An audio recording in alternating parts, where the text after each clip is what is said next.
All right, Commissioner. I'll get the inspector right away.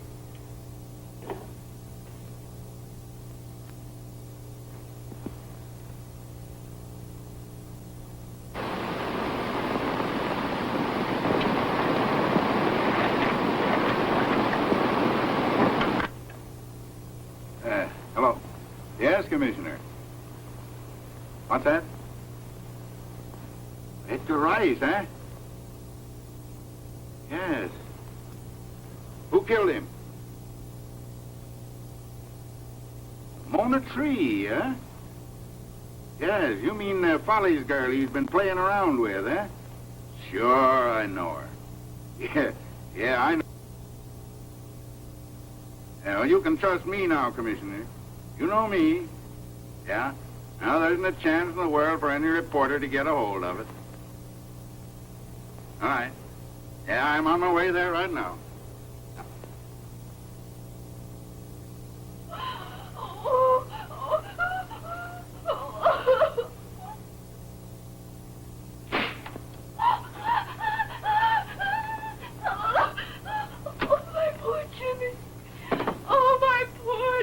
Turn on the light.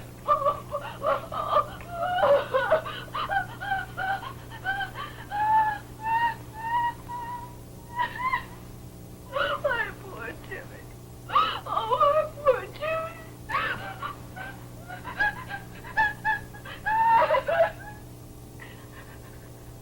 Uh-huh. Oh, my poor Jimmy.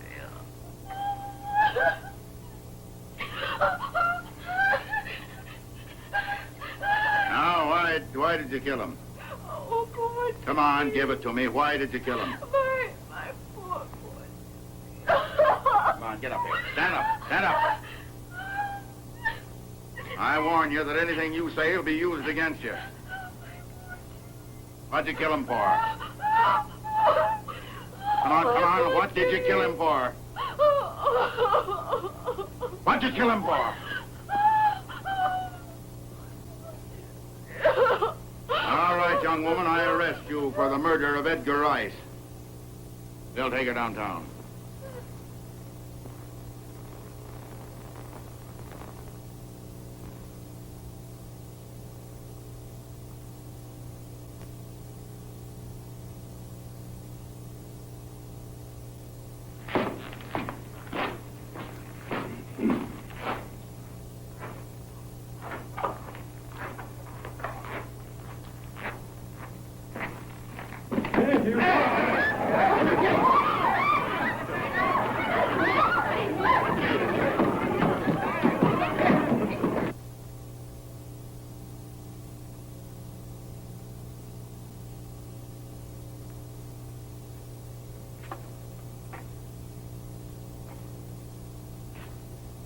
Come on, Mary. Time to go.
Everybody rise.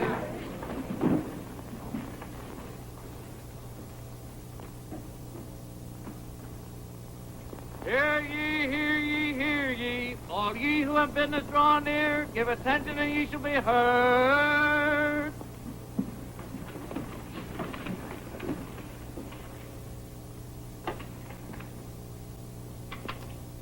May it please the court. One moment, Mr. Galway. There's a matter of sentencing Paulina Guerrero. Paulina Garrett to the bar. Paulina Garrett to the bar.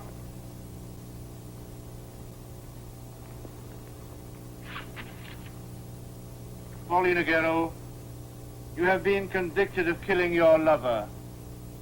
Your trial was eminently a fair one, and I have been unable to find mitigating circumstances. The sentence of this court is that you shall be taken to the prison for women and placed in solitary confinement there. That during the week of November 7th, you will be taken thence and executed in the manner prescribed by the laws of this state.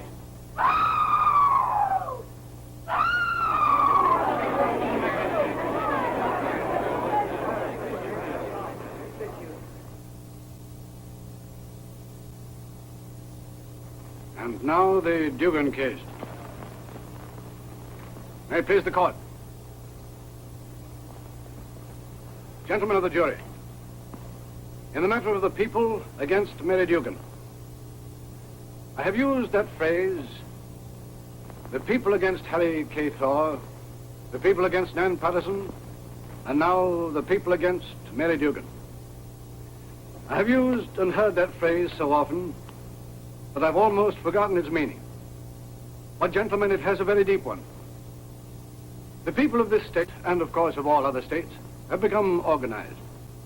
They have made certain rules, which, for want of a better term, we call laws. They are based on good sense and have been made in order that the vast number of human beings may live together in comparative freedom and safety and happiness. And if we obey these laws, the people are for us.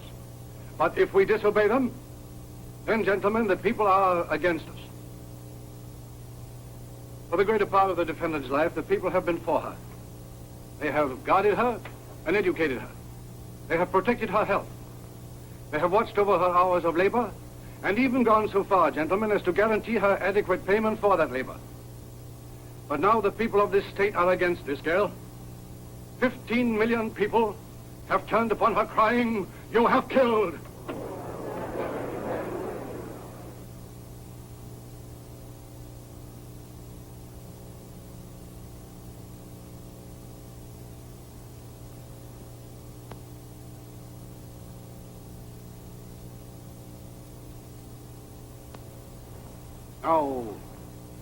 Now, of course, it is not possible for the people to go any further into this case as a people. Therefore, I have been appointed to represent them. My functions are clearly laid down and defined by law. I am told to investigate this killing, and if, in my opinion, this woman is guilty, to bring her to trial. I believe she is guilty, and I have brought her to trial. The people go even further than that, though, gentlemen. They say to you, gentlemen, it is not possible for us to hear all the evidence in this case. We therefore ask you to act for us.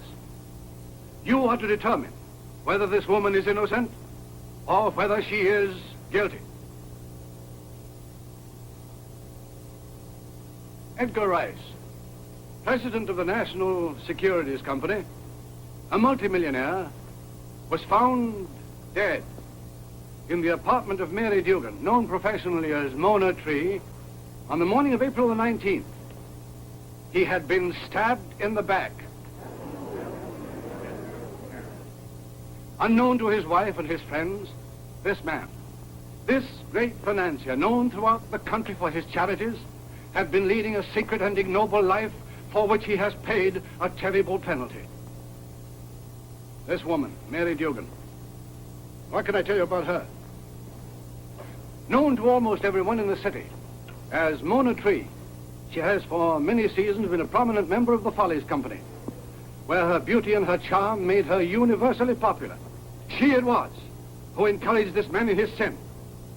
She it was who dragged him down from the high place he occupied. She it was who finally brought him to a shameful death. Now, before the witnesses for the state lay before you this whole sordid story in all its detail, I want to put you on your guard, gentlemen. I want to put you on your guard against this woman's youth and beauty and her terrible charm. To you and to me, gentlemen, she is no different from the screaming wretch you saw dragged from this courtroom just a few moments ago. Doctor, welcome.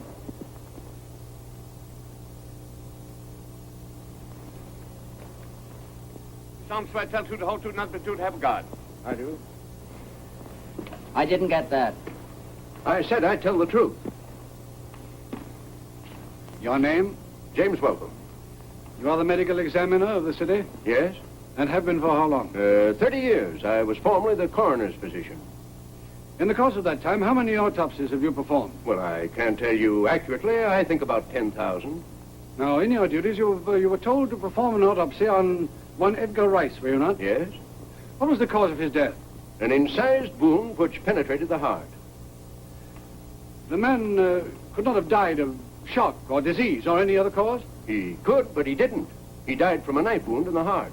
Then, in your opinion, death was caused by a wound which penetrated the heart? Opinion, nothing, Mr. Galway. The man was stabbed through the heart. Naturally, he died. That's all. No questions. James Madison. James Madison. James Madison. Just a minute. It sounds sweat tell to the whole truth, not have a guard. Yes, sir.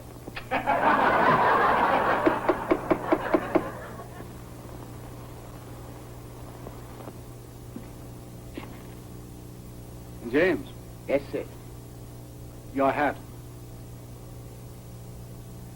Your name and occupation. James Madison. I'm the night elevator man at the Park Garden. How long have you occupied that position? 3 years. You know the defendant? See who? That woman. Oh, yes, sir. She is a tenant at Park Gardens? Yes, sir. Well, about how long has she been a tenant there? About a year. No. Well, in that time, you've seen quite a good deal of her, haven't you? Yes, sir. Every day, Nellie. Can you tell me anything as to her habit? Don't answer that question yet. Your Honor, we object. Sustained. I'll put the question another way. About what hour did the defendant usually come home? Early or late? Both. Generally late at night and early in the morning. She generally came home early in the morning. And when she came home early in the morning, was she ever intoxicated? No, sir, never. But once in a while, she'd be a little lit.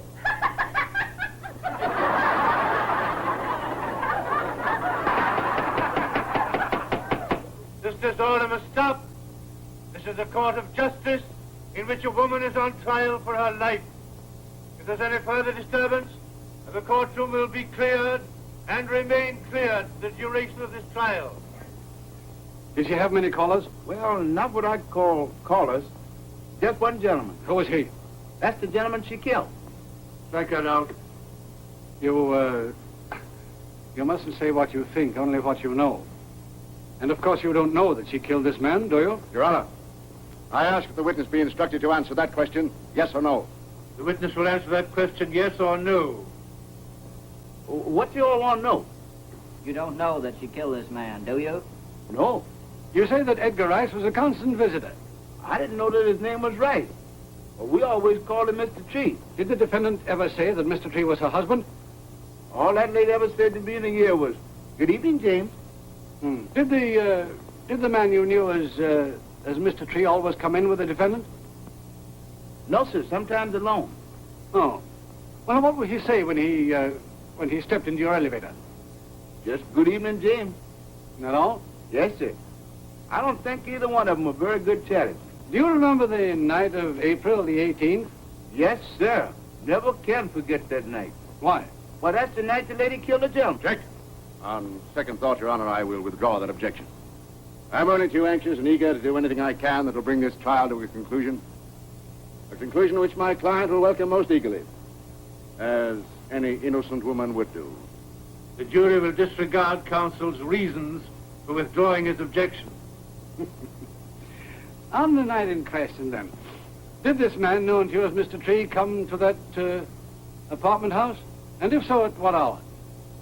About 10 o'clock. Now, what did he say to you as he stepped into the elevator? That's one time he didn't say nothing at all. Was he smiling? No, sir. He looked kind of ugly. Now, what did you do then? I ran the elevator up to the 3rd floor and stopped, opened the door, and Mr. Tree got out. And when did you see him again? Never. You never saw him again? No, sir. Not even when he was dead? No, sir. Oh. All right, then. Now, on this particular night that Mr. Tree came to your apartment house alone, did you see Mrs. Tree at all? No, sir. She did not use your elevator that evening either to go upstairs or down? No, sir. You are sure that at no time that evening or during that night did Mrs. Tree ride in your elevator? I'm sure. You'll swear to that? Yes, sir. That's all. James. Yes, sir. James, it would have been possible for Mrs. Tree to have used the stairway, wouldn't it? No, sir. Oh, come now. It would have been quite possible for her to have left her apartment, walked down the stairs and into the street without your seeing her, wouldn't it? I don't think so. Why, if you were at the top of the building, she could have walked down the stairs and into the street, and you couldn't have seen her, could you? Well, I never thought of that. Well, isn't it equally true regarding her return?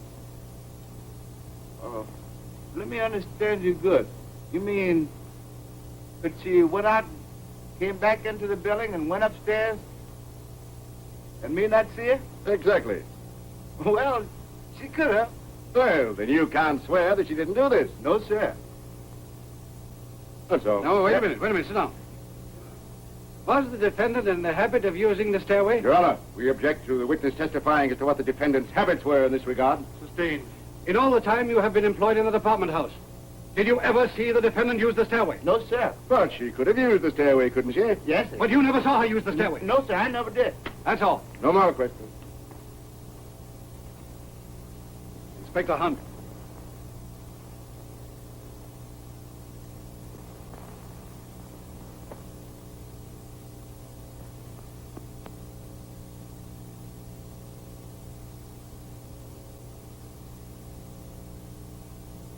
Answer attention told to help your guard. I do.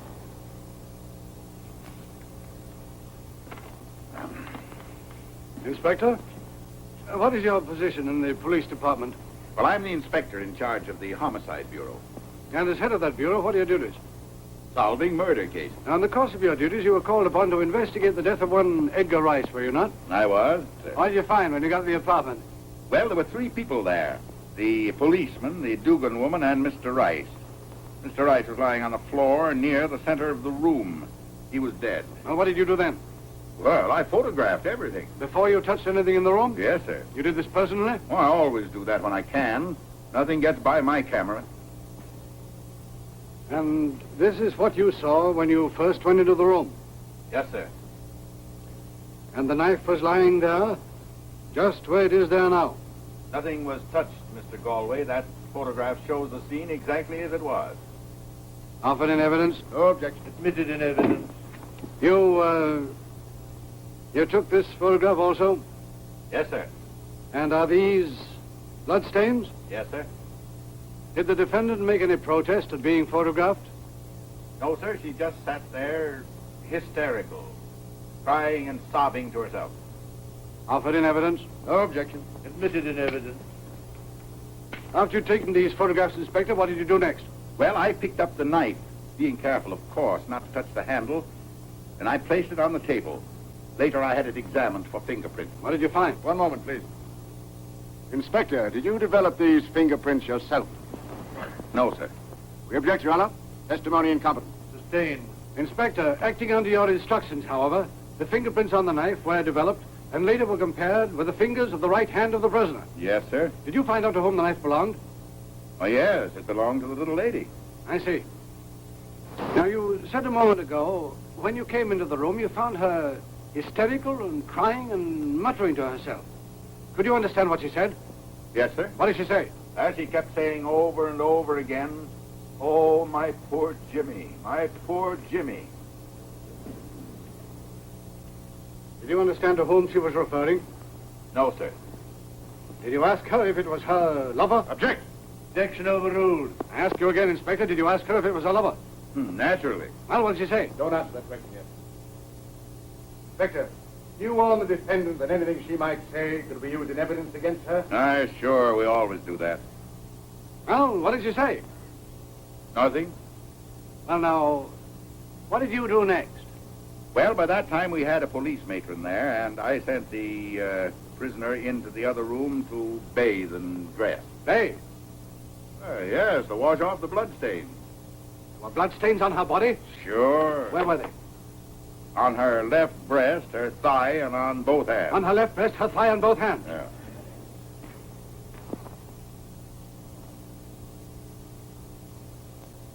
Is this the bloodstained nightdress? Yes, sir.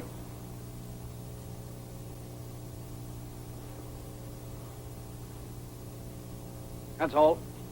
Didn't you ask her why she had killed this man, Rice? Yes, I did. What did she say to that? Well, she said she hadn't. How many times did you ask her that question? I don't know, 2 or 3? As a matter of fact, Inspector, didn't you yell and shout at this girl for nearly an hour? Shaking your fist in her face, trying to make her admit she killed this man? No, sir, I didn't think it necessary. Why the case was open and shut, it didn't matter what she said. I move that be stricken out, Your Honor. Testimony unresponsive. Your Honor, I think it is quite responsive. Counsel asked a question which the witness answered to the best of his ability, explaining his reasons. Objection overruled. Inspector Hunt, as head of the Homicide Bureau, you are accustomed to making thorough investigations into murder cases? Yes, sir? I asked you if you made thorough investigations. Yes, sir, thorough. And you did so in this case? Yes, sir. Who occupied the apartment next to the one in which the defendant lived? I don't know. Didn't you inquire? No, sir, I didn't think it necessary. You didn't think it necessary to inquire if anyone had heard this girl cry out in her distress? No. Do you know now who occupied the apartment next to Miss Dugan's? No. Would it surprise you very much, Inspector, if I told you that I occupied that apartment? Yes, it would. And you are the head of the Homicide Bureau and have been for many years. Yes, sir. And you exercise in this case your usual care in making investigations. Yes, sir. That's all, Inspector. You came into the room. You found the man dead. You found the woman half naked, her clothing covered in blood, staring at the body. You found the knife lying beside the body. Yes, sir.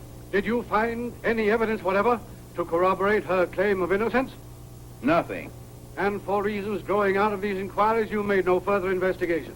That is the case, is it not? Yes, sir. That's all. Inspector, you have told us that there were bloodstains on my client's body. Yes, sir. I suppose these were photographed also? Yes, they were. What? You, a police officer, took photographs of my client when she was naked, when she was defenseless? Why, yes. That's all. You did this in what you consider the line of your police duty, did you not? Yes, sir. That's all. In the line of police duty. What rule in police regulations permits you to take this action? Under Rule 432, which says a police officer should be eager and diligent. Oh, I see. That's all. That's all, Inspector. Captain Price. Captain Price. Captain Price.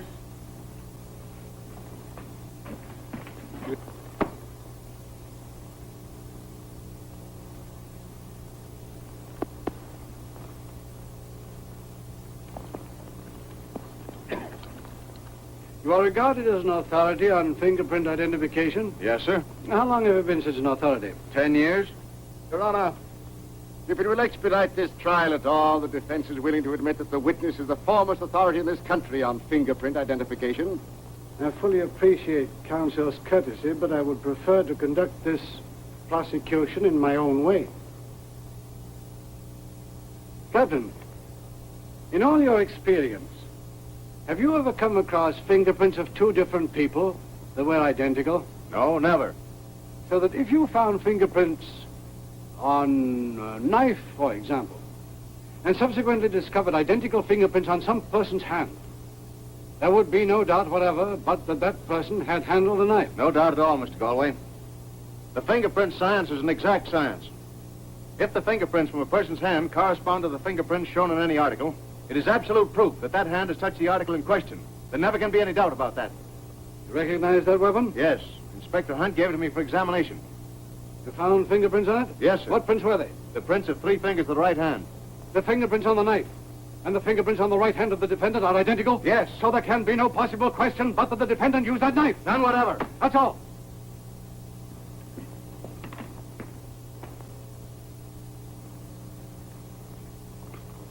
Captain Price, would you be able to determine from your expert knowledge just how the knife was held? Yes, sir. That is clearly shown by the fingerprints? Yes, sir. Show us.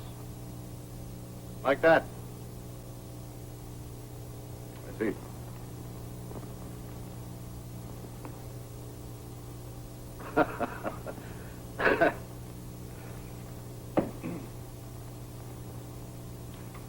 That's all. Thank you, Captain Price.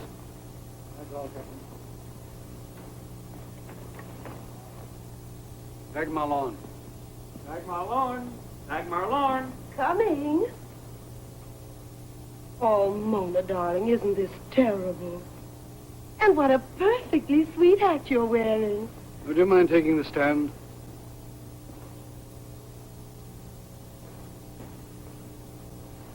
You solemnly swear to tell the truth, the whole truth, nothing but the truth, so help you God. Absolutely.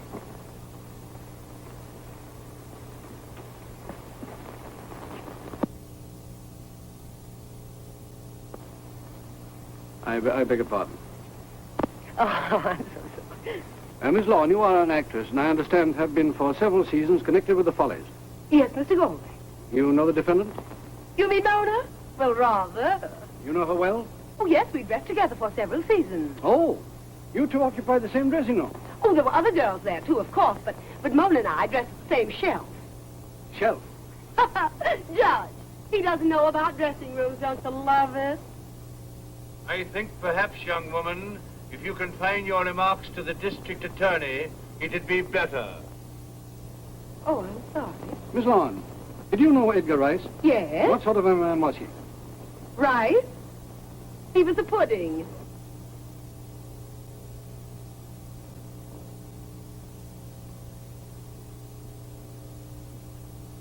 Did you see Mr. Rice a great deal? Yes? Well, now, how often in the last year, say? Oh, well, I couldn't say that, but very often. Often enough to be intimate with him? Judge, do I have to submit to these insulting questions? No one has insulted you, Miss Lawn. Why don't you call it insulting asking if I were intimate with Mr. Rice? I think, Miss Lawn, you misunderstand. What the district attorney meant to ask you was if you knew Mr. Rice very well. Oh, pardon, Mr. Goldwyn, my error. Now, tell me, did you know Mr. Rice intimately? Oh, yes, indeed. All right. Now, what sort of a man was he? He was a dim bulb. I mean, he was solemn, dull. Oh, I guess he was all right in a business way.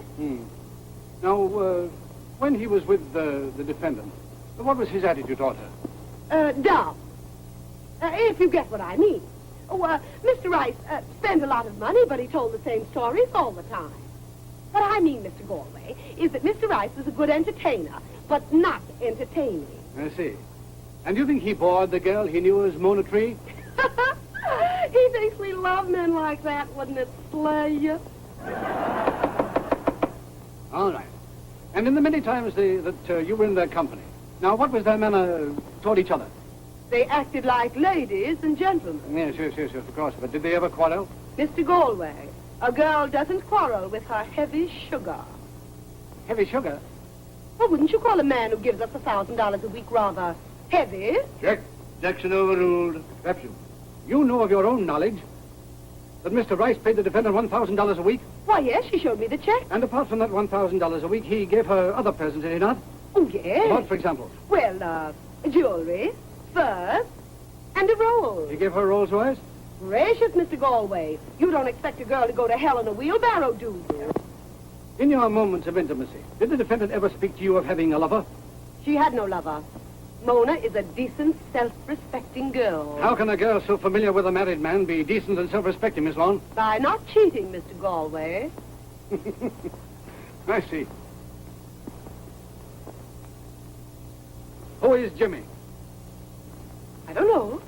It has been shown in court that when the defendant was arrested, she was in a hysterical condition, muttering and moaning to herself and crying, Jimmy, Jimmy, oh, my poor Jimmy. Have you any idea to whom she was referring? Not the slightest. All right, that's all.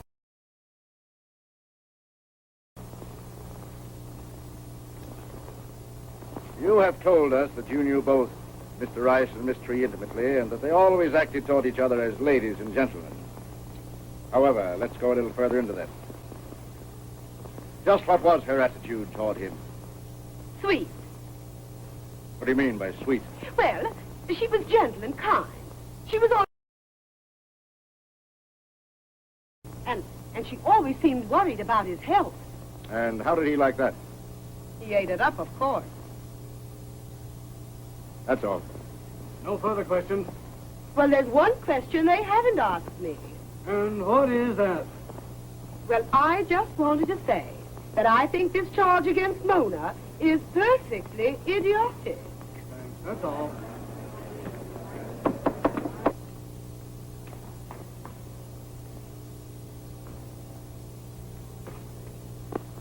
May Harris. May Harris! May Harris! Oh, Mona, I'm so sorry. Can I take the stand? You solemnly swear to tell the truth, the whole truth, nothing but the truth to help you God? Yes.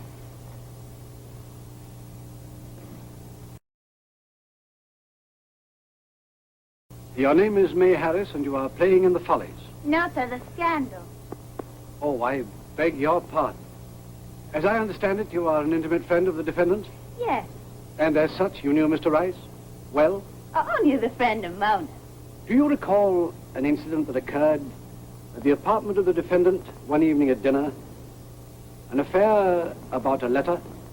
Yes. Who was present on that occasion? Mona, myself, Queen Arthur, and Mr. Rice. And, of course, the butler. Well, that's good. Now, will you please tell the jury exactly what occurred? Well, I think the doorbell rang because I know the butler left the room. I think the doorbell rang because I know the butler left the room. When he came back, he had a letter in his hand. He was going to give it to Mona, but Mr. Rice took it. He looked kind of funny when he saw the writing on the envelope. Did the defendant see the writing? Yes. What did she say when she saw the writing on the envelope? He got very white and jumped up from the table and ran round to where Mr. Rice was sitting. He said, "That's my letter. Give it to me." Now, what did Mr. Rice do? When he saw Mona coming toward him, he got up, too. He was very angry. Mona said, "That's my letter. Give it to me." Mr. Rice shouted at her, "It's from a man. I'm going to read it." Then there was an awful row. Mona kept crying, "It's my letter. You shan't read it. You shan't read it. It's my letter. I won't let you." Well? Mr. Rice got mad, too. Because he was crazy jealous, and I don't really... Yes. Well, what did the defendant do then? He acted like a crazy woman. He picked up a knife from the table and ran at him. Knife? What did she say when she ran at him with a knife in her hand? She said, "If you open that letter, I'll kill you." What did Mr. Rice do? Mr. Rice put the letter on the table and turned and went out of the room. Did he say anything as he went out of the room? No, sir. Now tell me, what was the woman's manner when she made this threat to kill Mr. Rice? He was in a terrible temper. Oh, she had a temper. Oh, an awful one. Very well. Now, will you please tell the jury the exact words the defendant used when she made the threat to kill Mr. Rice? He said, "If you open that letter, I'll kill you." You're sure of that? Yes, sir. About when did that happen? April 9th. How do you know it was April the 9th? It's my birthday. So, within 2 weeks of Mr. Rice's murder, you heard the defendant threaten to kill him. That is a fact, is it not? Yes, sir. All right, that's all. Miss Harris, please. Miss Harris, you were at dinner when this scene occurred, and it was from the table that Miss Tree picked up that knife? Yes. Was it a butter knife? No, sir, it was a carving knife, a small carving knife. About how big was it? Oh, a small carving knife. I suppose the blade was about 6 inches long. This is all very clear in your mind. You remember all the details. Yes. Miss Harris, what did you have for dinner that night? Champagne. Oh, I mean, what did you have to eat? Just begin at the beginning of the dinner and tell us exactly what you had to eat. Oysters. After that, soup. What kind of soup? Oh, I don't know. Some kind of a thick soup. Thick soup. I can't say thick. And after that? Chicken patties, and then, alligator pear salad. Oh, you have forgotten the roast, haven't you? I don't remember any roast. No, I don't think we had any roast. Oh, come, try and think. Are you quite sure there was no roast? Yes, I'm sure there wasn't any roast. Oh, all right. And after the salad? Just fruit and cheese and coffee. Mr. Rice never ate sweets. You say you had champagne for dinner. Anything else? No, not for dinner. Oh, we had some cocktails before dinner. About how many? Oh, not many, 5 or 6. Well, had you had anything else to drink during the afternoon? Before dinner? I mean, before you came to the apartment. Oh, I don't remember. But you do remember all the details of the dinner? Oysters, soup, chicken patties, salad, alligator pear salad, cheese, fruit, and coffee. Is that right? Yes. But you're quite sure there was no roast? Yes, Sure? I'm quite sure of that. Then how does it happen, Miss Harris, if there was no roast, there should be a carving knife on the table? I don't know. And whereabouts on the table was it, this knife that you can't account for? I don't remember. Did you see this knife before Miss Tree picked it up, as you say she did? Well, I didn't notice Then it. all you can remember is what you want to remember. Oh, but I thought you wanted That's me all. to tell you what I... That's all. Oh, Mona, I do hope I've helped you.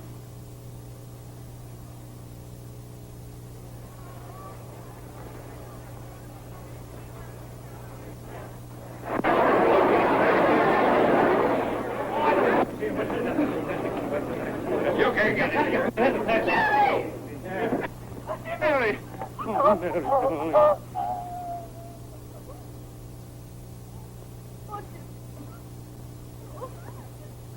Oh, Jim.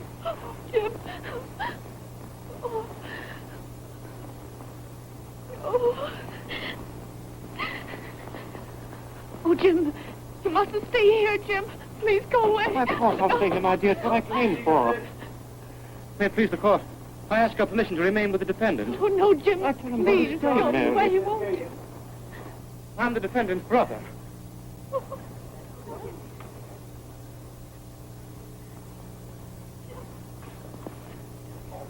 Brother? Oh, how do you do, Mr. Wade? How do you do? Now, thank you. May it please the court. There may be a few moments' delay before my next witness is...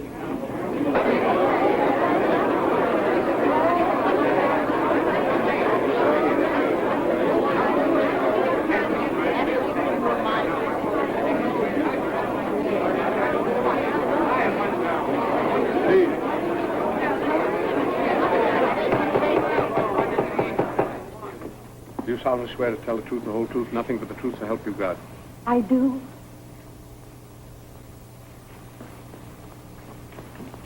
I'm very sorry, but I'm afraid I'll have to ask you to remove your veil.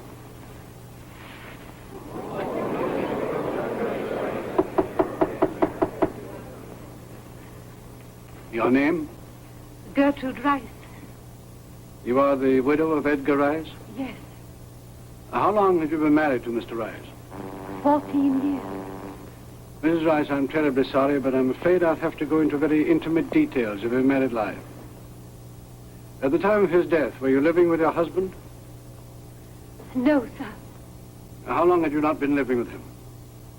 For about a year. Why? Because of that woman, his mistress.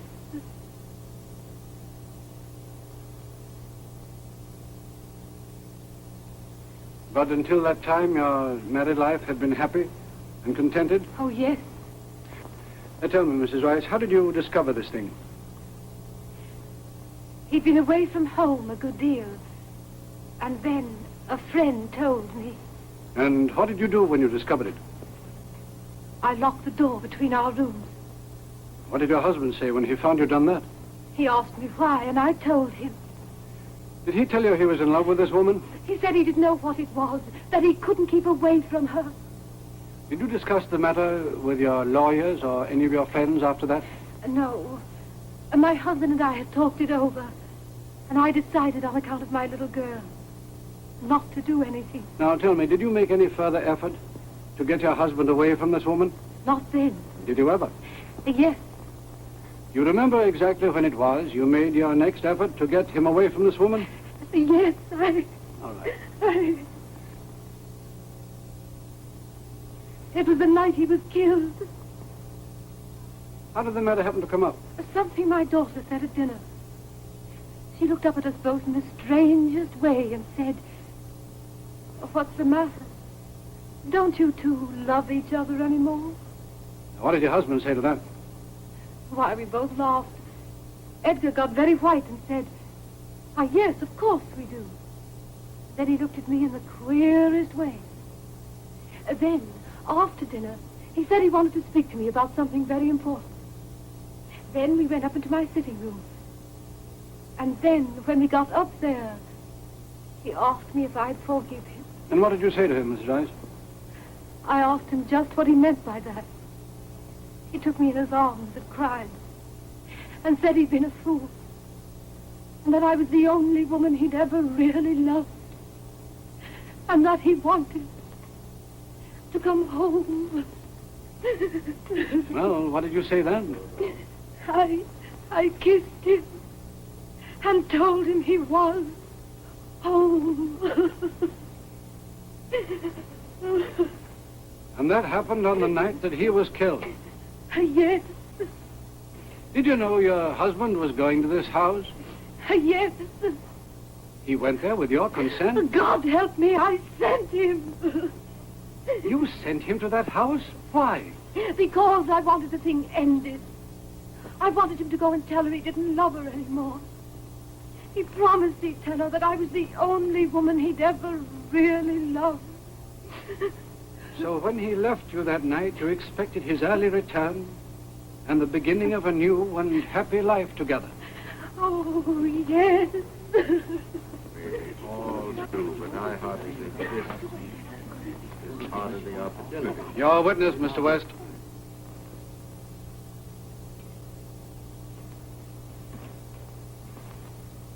No questions, Mr. Galloway?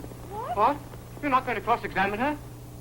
Oh, I am not. Well, let this testimony go unchallenged. Oh, please. I must conduct this case as I see fit. You must not interfere with me. But don't you won't expose her lies. Gentlemen, what's the meaning of this? Your Honor, please, I cannot have my carefully planned defense of this young woman interfered with. Oh, may it please the court, I think it's high time that someone did interfere.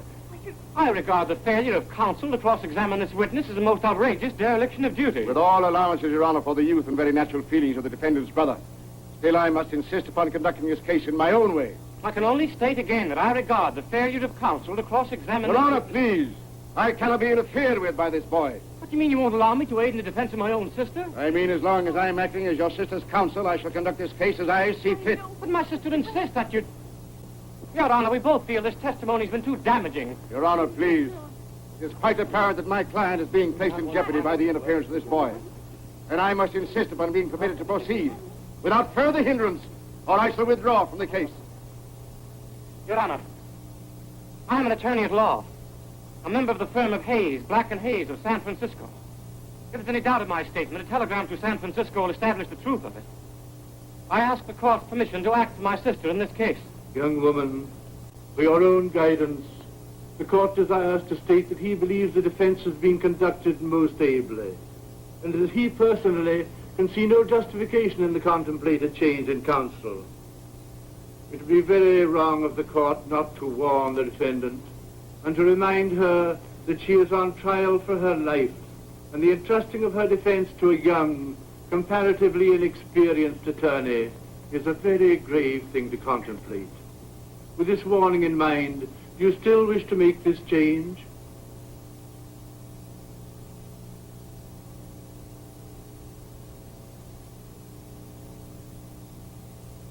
Yes, sir.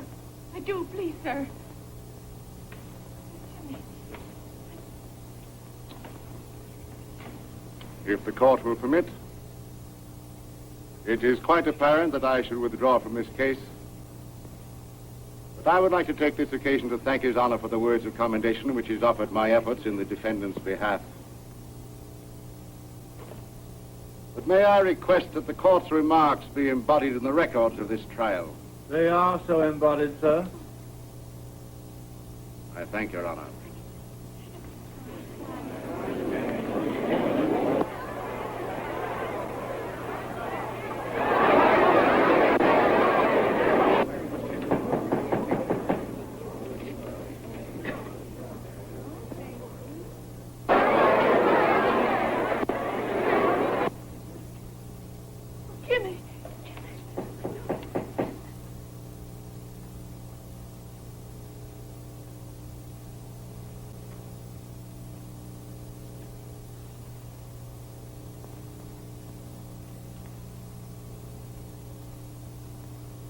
I ask the witness be again instructed to uncover her face. Mrs. Rice?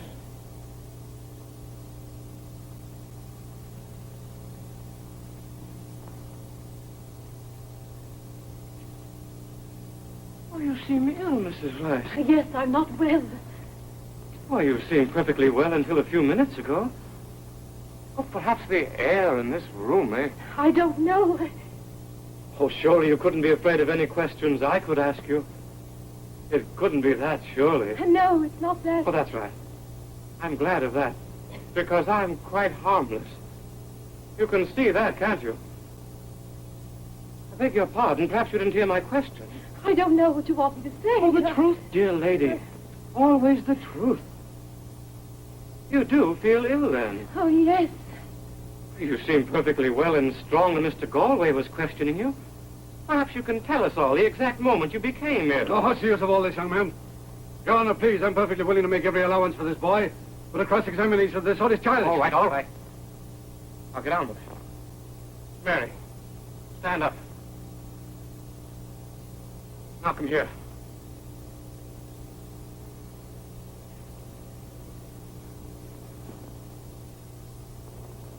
Oh, closer. Now, Mrs. Rice, just what were your husband's words when he told you about this girl? Tell us right to her face what he said.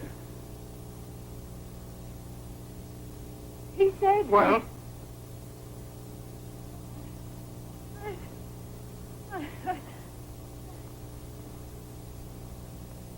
Your Honor, please. May I ask for an adjournment until tomorrow morning? The witness is quite unable to continue. Are you sure she's ill? Can't you see that for yourself? Well, she seems upset. It's the first time she's ever been in close contact with a bad woman. Oh, that's the way you want it. Well, we object to an adjournment at this time. You are convinced, Mr. Galway, that the witness is in no condition to go on? Perfectly apparent, Your Honor. I think so, too. We adjourn to tomorrow morning. It is understood, sir, that the witness will then be ready for the cross-examination? That is my understanding. Is it yours, Mrs. Rice? Oh, yes.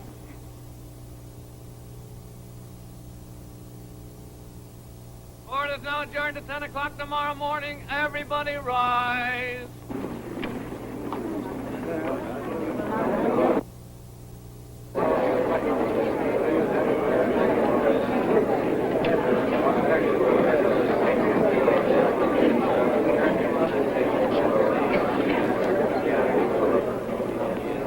What's the matter with you?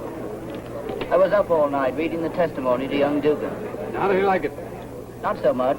He didn't say anything until I got through reading about her getting $1,000 a week from him. He seemed kind of stunned at that. He looked terrible. Kind of white and drawn. You been up all night? Yes. You want somebody to take your place? No. Why, I wouldn't miss it for anything. Morning, Bill. Hello, good morning. I've got some news about this bird from San Francisco. Do you want to hear it? Yeah. James Dugan, well known here, prominent socially, plays polo. Last year became the member of the firm of Hayes, Black & Hayes. Presumably bought his partnership. Has never practiced in court here. Is very popular and a good mixer. Nothing known about his legal ability. Single, now in East Africa on a hunting trip. Story follows. That's all we've got yet. Any good? Well, interesting. Never tried a case before, eh? Well, he's got his nerve. West was doing rather well, I thought. Pretty bad luck on the little girl, eh? Terrible. There's only one thing that could make it worse. West would never have let that girl testify. If this boy puts his sister on the stand, it means conviction. Exactly.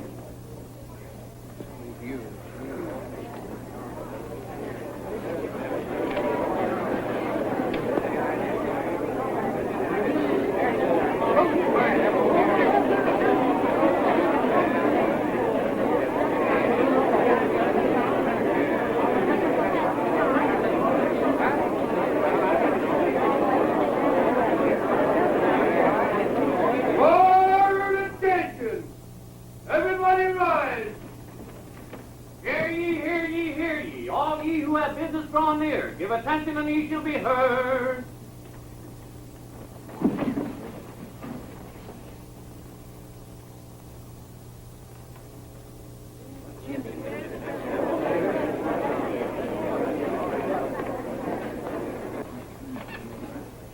May it please the court. I imagine counsel is anxious to begin the cross-examination of Gertrude Rice without delay. I regret this will not be possible. Mrs. Rice suffered a complete collapse upon her return home last night. A physician advises me she will be unable to appear in court for several days.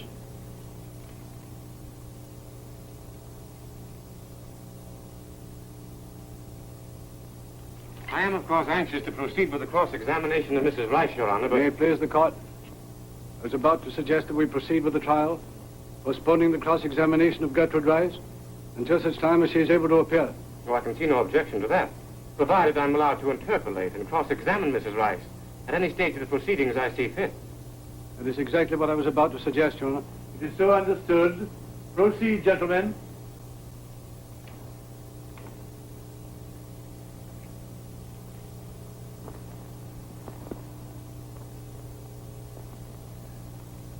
The people rest.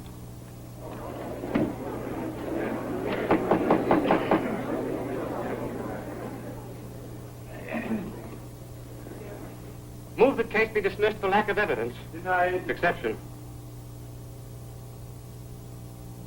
May it please the court.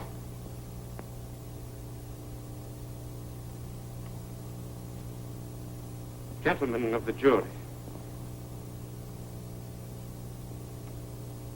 I've been awake all night listening to the stenographer read the evidence in this case. It's pretty terrible, isn't it? Just how terrible it is to me, you cannot understand at this moment. But later you will.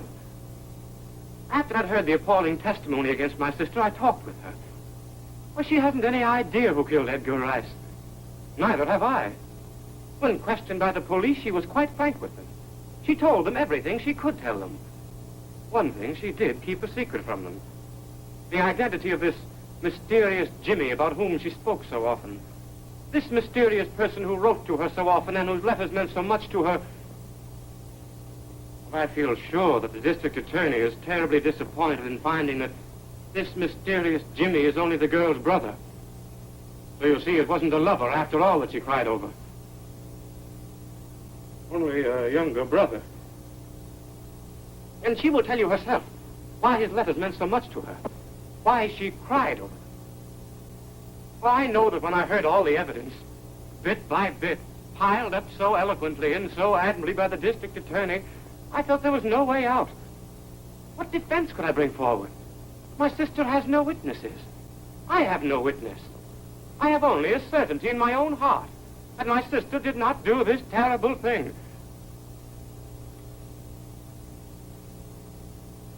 The act of a blind faith and a great love.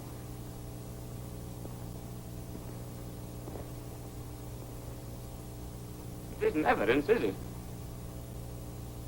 Now, I've been advised by a brilliant lawyer of this city that the cleverest thing Mr. West did in his conduct of this case was to waive the cross-examination of Mrs. Gertrude Rice. He said to me, "My boy, that woman has the sympathy of the jury." With gloves. Well, Mr. Galway, I have no gloves. I said a moment ago I wanted the truth. I'm going further than that. I want you to have the truth. I want to put before you every fact in this case. And I tell you with perfect frankness that at the present time I have no defense for my sister. No defense beyond her bare word. Now, gentlemen, I can see but one way to prove her innocence. And that is to fasten the guilt of this murder where it really belongs. I don't know where that is. I don't know who killed Edgar Rice. But let us bring these witnesses back again. Let us go a little deeper. And let us see, gentlemen, that if between us we cannot discover who really did this thing.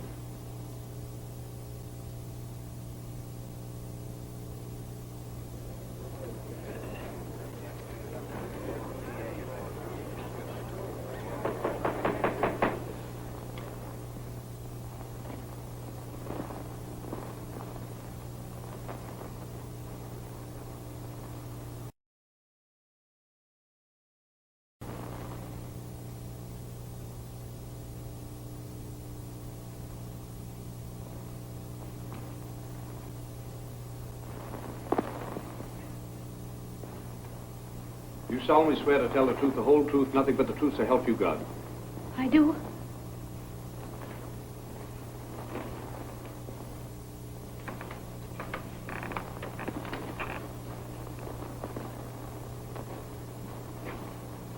You understand exactly what the clerk of the court said to you just now? Yes. You have sworn to tell the truth. The whole truth and nothing but the truth. You understand that? Yes. What are you afraid of, Mary? I don't know. Now, don't you know that if you're innocent, there's nothing to be afraid of?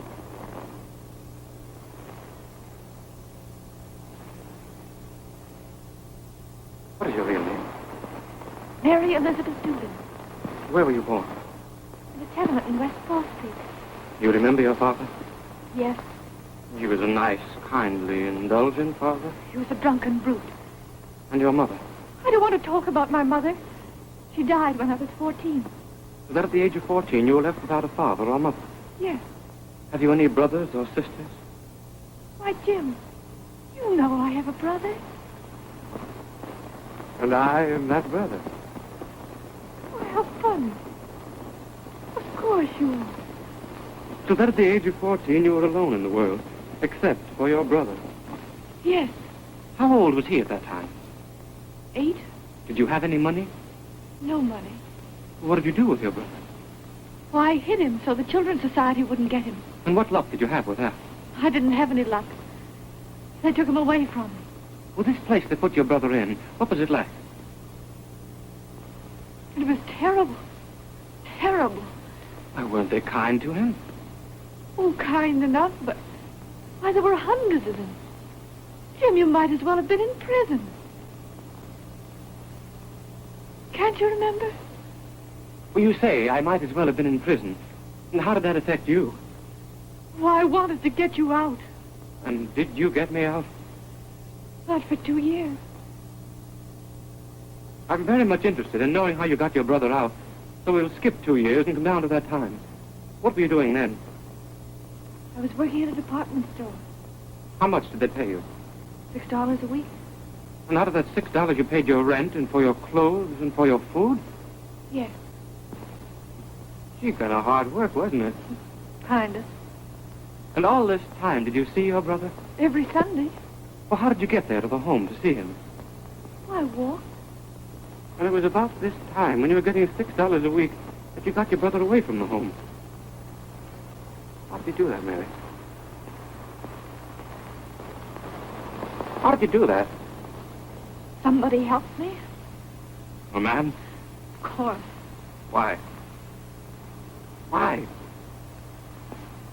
I had something I wanted. In what way did he help? He got me a better place, and he gave me $100.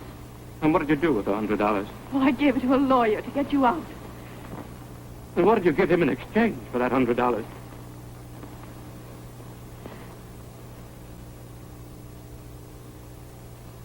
Gave him what he wanted.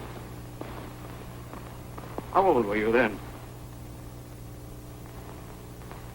16. How long did your friendship with this man continue? 2 or 3 years. And during this time, where was your brother? Why, he was in boarding school. I remember it was just about that time that I said to myself, here's where a Dugan goes up. Well, what did you mean by that? Why, I had an idea I wanted to make a gentleman of my brother. An educated gentleman. Well, how did you try to do that? Well, after a couple of years, I moved him to a better school. Then to an even better one. Then I sent him out to California to college. You see, if I'd kept him near me, he would have found out about things. Go on. Then he went to law school. And all this time, the money you spent on this boy came from some man. Yes. Mary, if it hadn't been for your brother, would your life have been what it has been? I don't know. I think so. I've thought about that quite a good deal. You know, I think a girl gets kind of used to luxury. Yeah. Oh, I don't know. But I tell you one thing. If I'd hated every minute of it, last night would have paid me for everything. I don't think you need to go on with that. Oh, I think the girl ought to finish her fairy story. Proceed. Well, last night when my brother came to see me in the tombs, he sat there without saying anything. He was just like chalk. So white, shaking. And then for a moment, when I got through telling him about things, he didn't say a word. And I said to myself, this is the finish.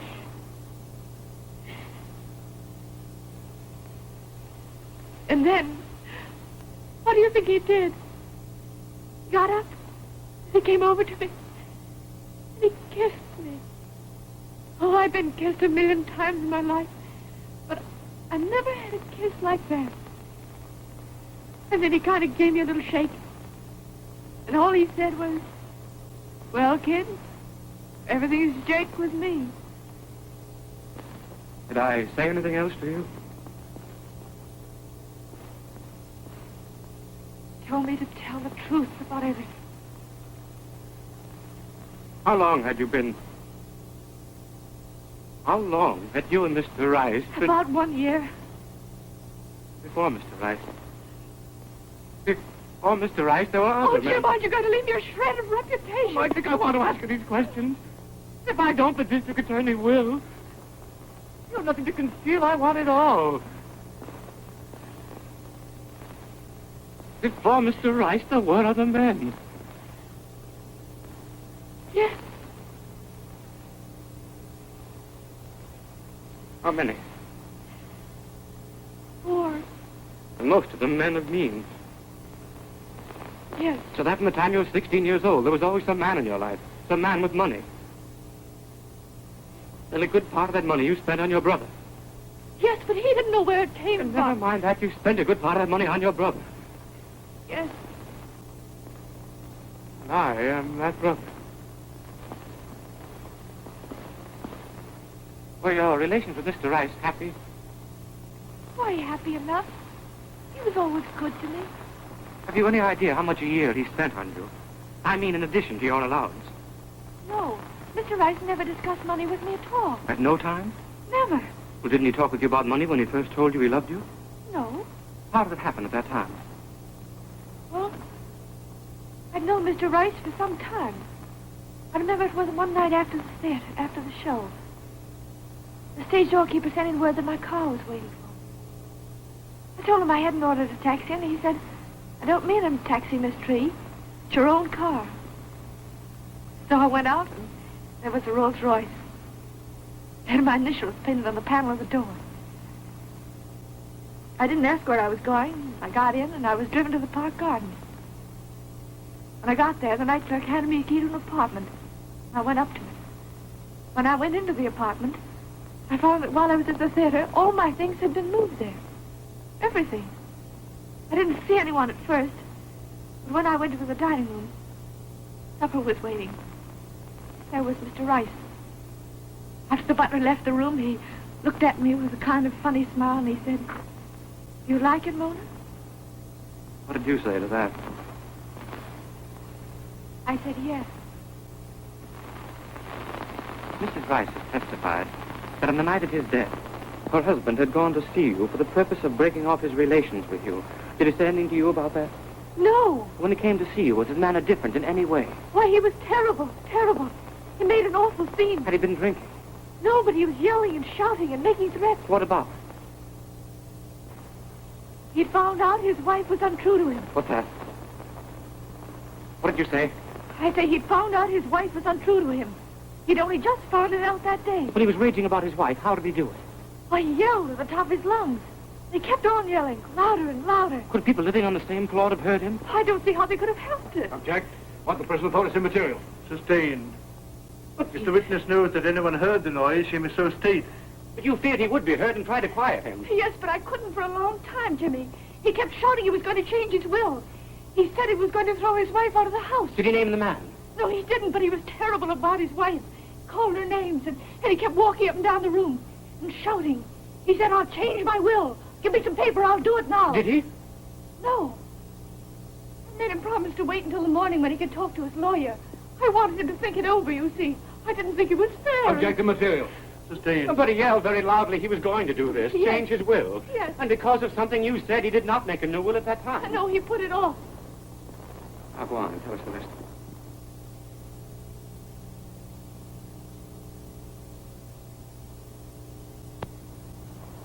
Oh, I don't know how long I'd been asleep when he waked me. He told me to get him something at the drugstore, but he had acute indigestion. He kept telling me not to call a doctor. I could see he was really in terrible pain, so I put on some slippers and a fur coat and I ran out. The elevator boy says you did not go out at all that night. Well, I used the stairs. I rang the bell, but he didn't start the elevator and I couldn't wait. I was terribly frightened. So I ran down to the corner, but the store was closed. So I went back to the house again. I made in my mind that no matter what he said, I was going to call for a doctor. When I got into the house, I saw the elevator wasn't on the ground floor. So I ran upstairs. How about the door of your apartment? Was it open? I don't mean unlocked, but open. Try to remember. I can't seem to remember anything about it. It must have been open. Object. The witness has already stated she can't remember. Sustained. Anyway, you went back to your apartment. Yes. What did you find then?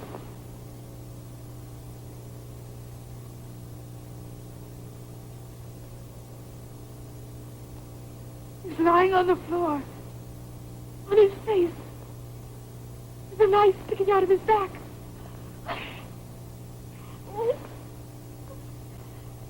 Lying on his face with a knife in his back. I stared at him for a second.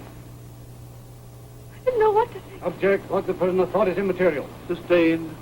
Tell the jury what you did.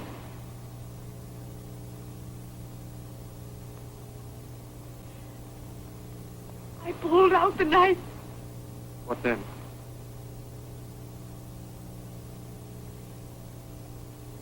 I tried to lift him up, but I couldn't. So I sat on the floor, and I held him in my arms. His eyes were open. He was looking at me. I thought he was going to say something, but he didn't. Not a word. What did you do after that? I can't remember. Not exactly. I must have telephoned to the police. Or didn't you call the servants? There were no servants in the house at night. Anyway, you telephoned to the police. I think so. I can't remember exactly. It's awfully hazy after that, Jimmy. But I know the police came into the room. When Mr. Rice was talking about making a new will, did he say what he was going to do with his money? Why, he said he was going to leave it to me. Did you believe him? Object. Sustained. You very frankly said you didn't love Mr. Rice. What was your feeling for him? Why, I was fond of him. He was good to me. He was always kind and thoughtful. He talked to me almost as though I were his equal. Even about business and things that interested me. And you swear you did not kill him? I did not kill him.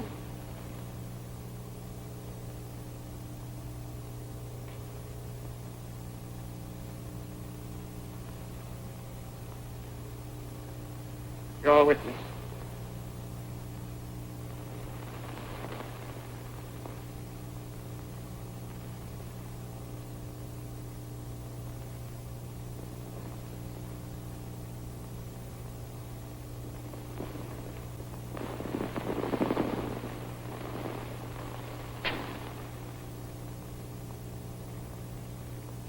I'm very much interested in your trip to the drugstore.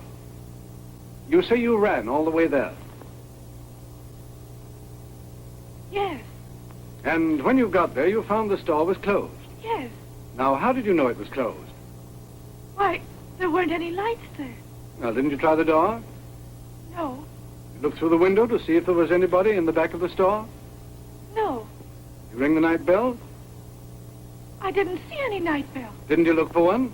I didn't think of it. How far from your apartment is this store? It's on the next corner.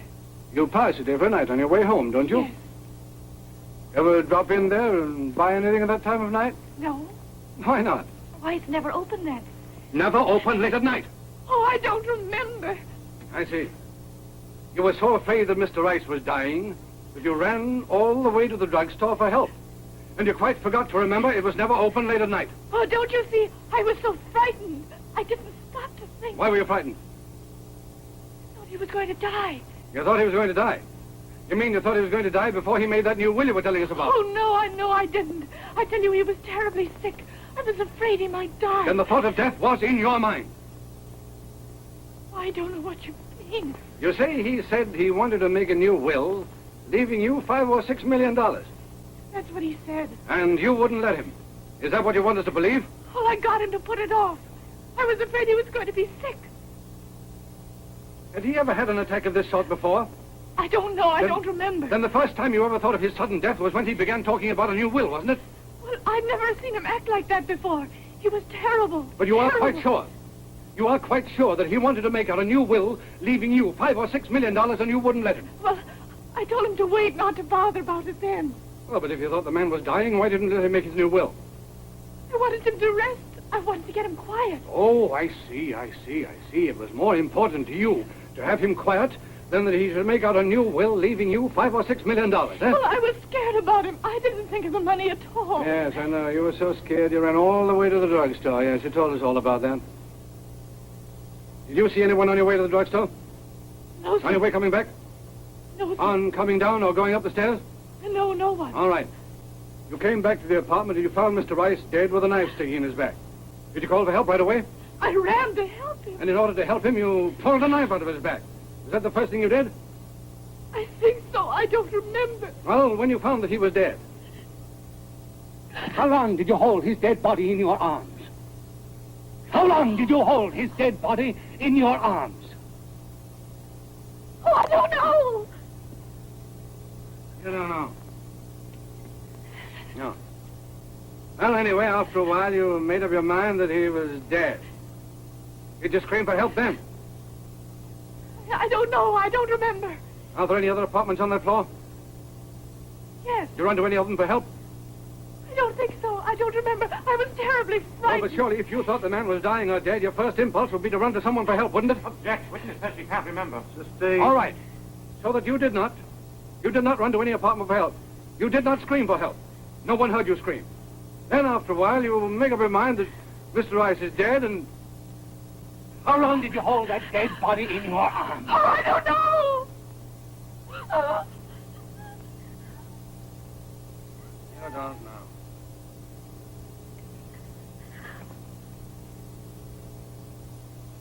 You know the term they apply to women who sell themselves for money? Don't answer that question. We object, Your Honor. Objection sustained. You say at the age of 16, you sold yourself for $100. Well, you did, didn't you?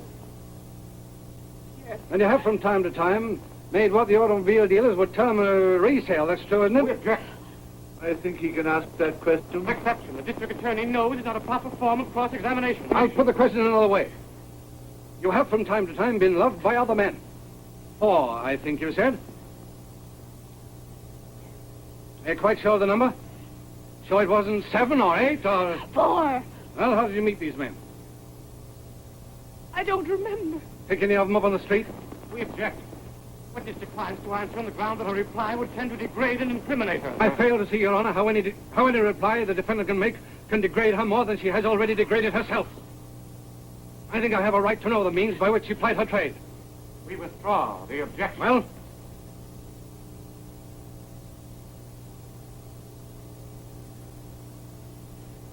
What was the question? I asked you if you picked up any trade on the street. No, I never did. Oh. All of these men were properly introduced, eh? Oh, it's not easy to explain. No, I can quite imagine that. You have told us most charmingly of your relationship with Mr. Rice. The other men, were they equally dirty or were they a little more businesslike? Now, come on. Surely you can tell us that. They loved me.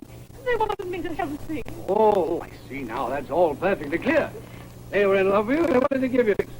I give you $1,000. What did the others pay you? I don't remember. Oh, come. You must remember little bitty girls like that. Come on, tell us, what did they pay you? Oh, it wasn't... They took care of me and gave me and put him on the shoes. There were never any business arrangements. That would have been horrible. Did you love any of these men? Any one of them? Come on, tell. Yes. I loved everything he did for me. Every penny he gave. I won't tell you. You know you could be sent to prison for not answering. No, I'm in prison now. What became of this man you loved? He got married. Have you ever seen him since then? He's never seen me since. I didn't ask you that. I asked you if you'd seen him. If so, where? Once. But listen. I sat near him in the stairs. Did he see you? No. He was too busy talking to his wife. You didn't speak to him? Of course not.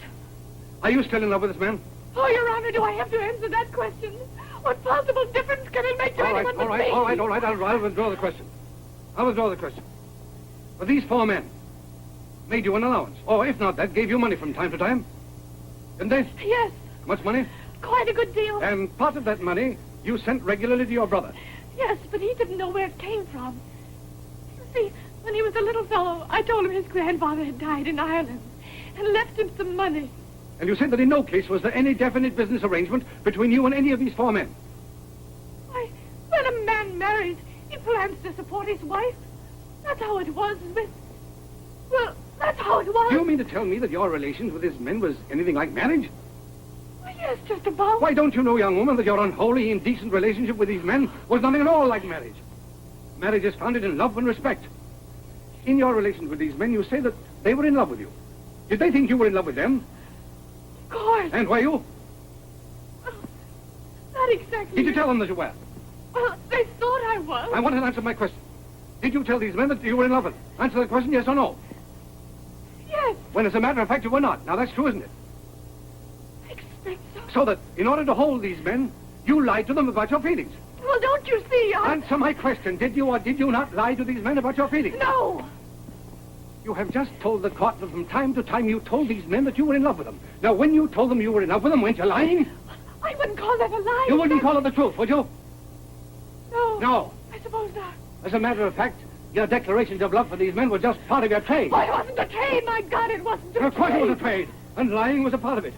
You don't regard it as a lie to tell a man you love him when, as a matter of fact, you don't? I don't think things that you tell people to make them happy can be called lies. Oh, you lie to make a man happy. As a matter of fact, you lie as an easy way to get money. No! And you lie to save your own rotten life. No, Now, look here, young woman. Rice came to you that night. You found he was worried, upset about something. You cajoled him into going to bed. No! His conscience wouldn't let him rest.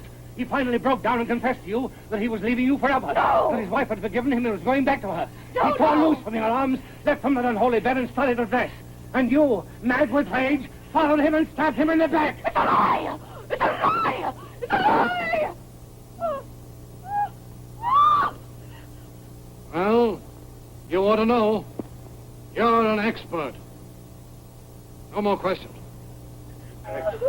Stand up. Take this Bible in your hand. Do you swear to tell the truth? The whole truth? I've already been sworn. I want it sworn for me. Do you solemnly swear to tell the truth? The whole truth and nothing but the truth, so help you God. I do. Mary, did you kill Edgar Rice? No, Jimmy. That's all. Wait a minute. What church do you go to? I don't go to any. That's all.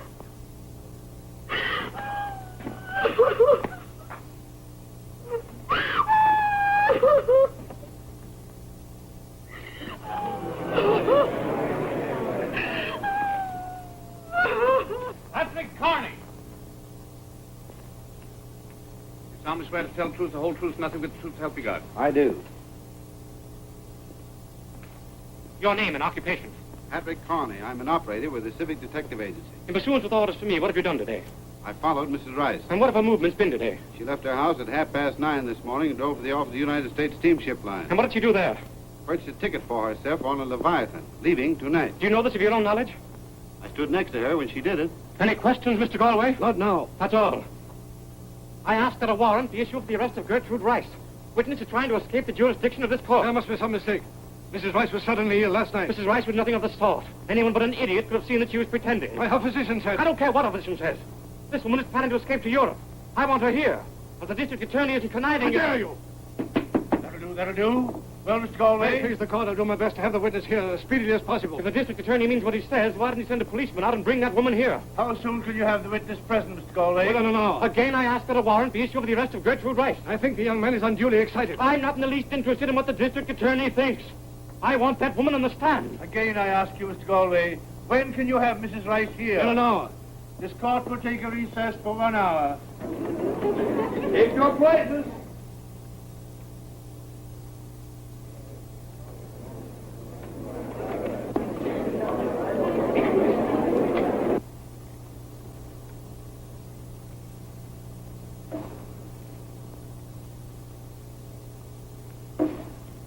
May it please the court. I cannot account for this delay. Mrs. Rice assured me it was all a misunderstanding and that she would be here. I can quite understand the disquietude of the district attorney, but at the same time, Your Honor, there are limits. I think perhaps, Mr. Dugan, we should make some allowance for traffic delays. We'll wait a little longer. Oh, Mr. Dugan, haven't you some witness you could put on the stand while waiting for Mrs. Rice? Yes, Your Honor. Mary Ducrow. Mary Ducrow. Mary Ducrow.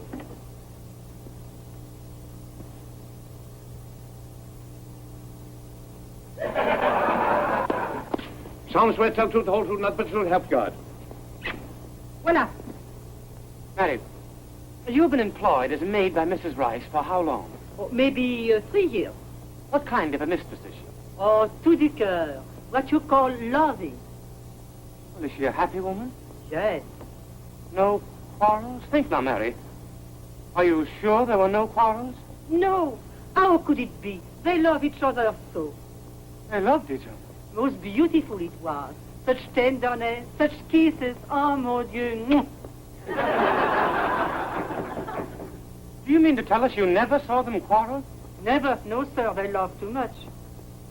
Remember, you're under oath. On the night before the murder. You remember that night? Think so? Yes? And there was no quarrel on that night? No. How could there be? I myself saw when he went away. So tenderly, so sweet, so loving. Oh. In what way did Monsieur show his love? Passionately? Well, you said there was such tenderness. Was Monsieur always tender? Always. Yes, it was beautiful. Was he ever anything but tender? No. It was like a story. Charming. Oh, such a wonderful love. That's all. You have been most clear in all that you have told us. Merci, monsieur. Not at all. Not at all.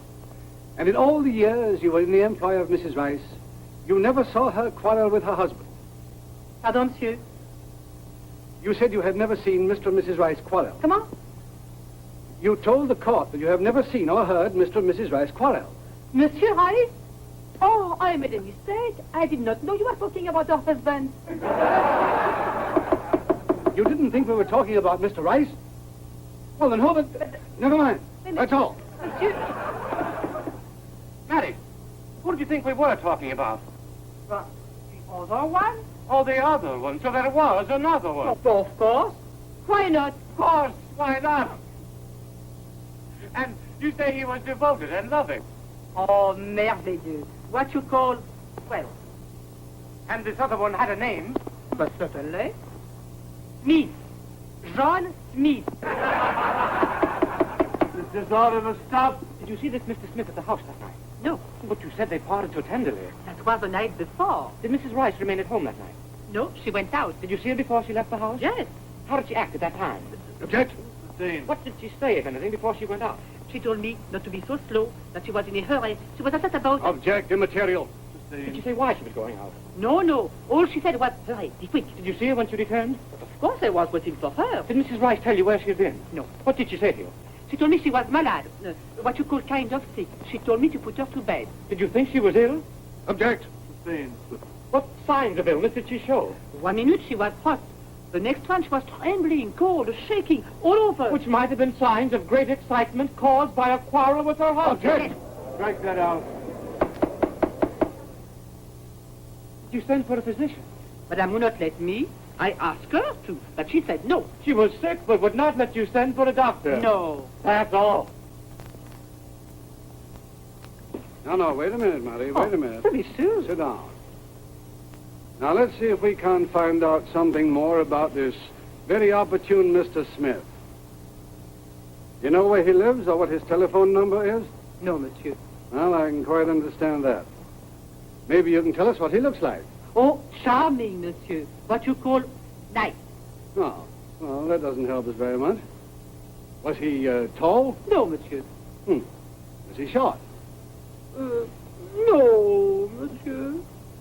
No, he was neither tall nor short. No. Well, that's something. What color hair did he have? Brown. Black. Oh. I think. I am not sure. Oh, didn't he ever take off his hat? Oh, yes, all right. I thought he might take off his hat sometimes. Now, maybe his hair was yellow. I don't think so, monsieur. Oh, come now, aren't you sure? It might be light brown. Really, monsieur, I did not notice the hair a great deal. I see. Then you really can't tell us whether his hair was light brown, black, or gray, or yellow. Well, we're getting along famously, Mary. We'll have no trouble at all in locating this Romeo. He was tall and short, and his hair was light brown, black, or gray, or yellow. That's the truth, isn't it? I have said. I don't know. I can't remember. All right, now don't get excited. It's quite all right. Now, how about his eyes? What color were they, huh? Oh, now, don't. For heaven's sake, don't tell me he hadn't got any eyes. Blue. Ah, baby blue. No, darker. Are you quite sure they weren't black? No, monsieur. Blue eyes. All right. Now, about his face. What sort of a nose had he? Want to smell with? Smith smelled with his nose. Well, that's fine, but what sort of a nose was he? Now, come, Mary, you knew this man and you liked him. Was it a long nose or a short nose or, you know, what sort of a nose was it now, this nose that he smells with? I can't tell, monsieur. I can't say. It was a nice nose, neither big nor little. Did it have a wart on it? Oh. Well, did it? No. At last you can tell us something. Smith did not have a wart on his nose. Now, this is what you expect me to believe. That Madame Rice had a lover called John Smith, who lives you know not where, whose telephone number you do not know, whose hair was blue, black, gray, or yellow, you can't remember which. Blue eyes, you think, and some sort of a nose. He was tall and short and thin and fat. And you expect me to believe that? Monsieur, I have done my best to tell you what I know. Answer my question. Do you expect me to believe that? Yes. You have told in great detail how Mrs. Rice went out and what occurred when she came home. Now, what time do you say she went out? About 8 o'clock. And what time do you say she came home? About 8:30. So on that fatal night, Mrs. Rice was away from home between 8 o'clock and 8:30? Yes. Why didn't you tell the jury this before? Because nobody asked me. Was that the only reason? Yes. Now, listen. When Mrs. Rice came home, you said you put her personally to bed. Did she go out again after that? No. I didn't know she didn't. Because I go to her once every hour to see how she is. You went to Mrs. Rice's room and saw her lying in bed once every hour during the night? Yes. All night long? All night long. Madame, I thank you. Monsieur is very welcome. Mary, why do you go to Mrs. Rice once every hour? Because she said for me to do this. Mrs. Rice told you to come to her once every hour through the night? Yes. Was she emphatic about it? Oh, yes, very. And you're sure she told you to come to her once every hour? Once every hour. Did she tell you to remember you had done this? Did she ask you to tell anyone you had done this? Yes. Object. Please. That's all. Ah. Sit down again. No. Has anyone offered you money for this testimony? No, monsieur. Did you discuss this matter with anybody before you came into court? No. As a matter of fact, haven't you already received a large sum of money to make up this story about the mythical Mr. Smith? If monsieur thinks I have lied, then monsieur is a fool. That'll do. Your Honor, please, I ask to have this woman detained. I will subsequently make up my mind whether or not I will commit her for perjury. I dare you to have her arrested for perjury. I'll have her out within 10 minutes on a writ. Nevertheless, I want this woman detained. One of you men take charge of her. Oh, mon Dieu. That's all right, Mary, that's all right. I'll take care of you. All right, if you say so. Let my hand go! Captain Price. Captain Price! Captain Price!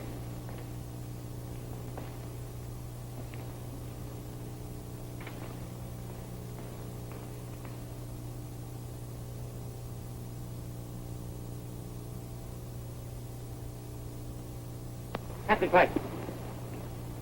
In your testimony, you swore that the fingerprints proved that there was no doubt that the defendant handled the knife that killed Mr. Rice. I did.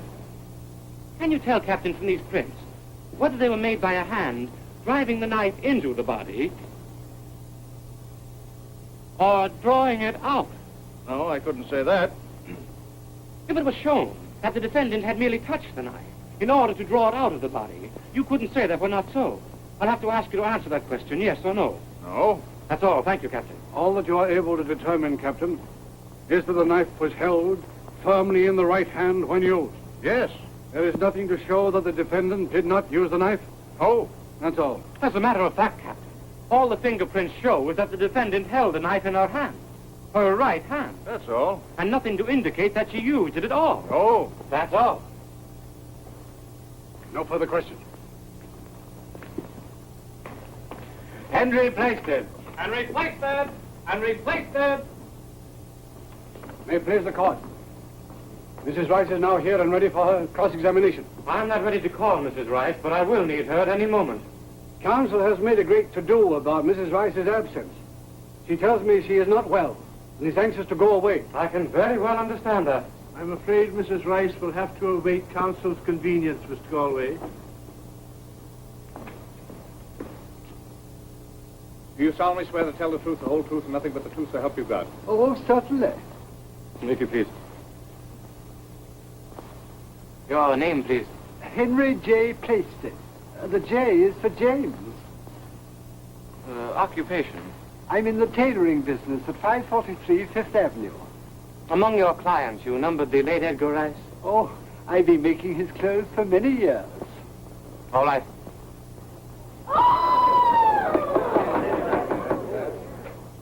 What is the meaning of this ghastly thing? May it please the court.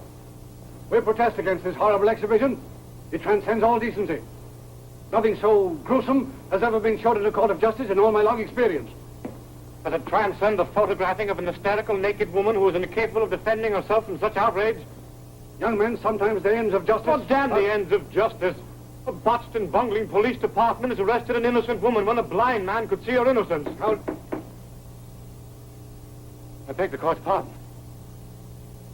If Your Honor will bear in mind the fact that the defendant in this case is my much-loved sister, who has been dragged through the muck and mire of this trial solely because the police and district attorney either could not or would not open their eyes to the truth, I'm sure you'll find some excuse for my otherwise unwarranted outburst.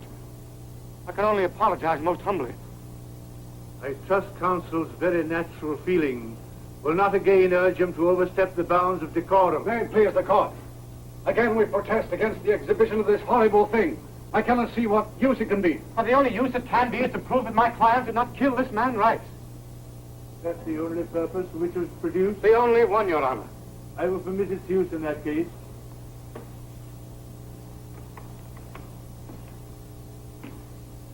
Was Mr. Rice an easy man to please? Oh, no. He was always too busy for fittings, so I had a model built, and I made his clothes on that. And this is that model? Yes. And the measurements of this model are identical in every detail with those of Mr. Rice? Oh, yes. You are sure of this? My dear sir, I made them myself, personally. Well, are you able to state, then, how the depth of the chest in the dummy compared to that of Mr. Rice himself? They are the same exactly, inch for inch. That's all, thank you. No question.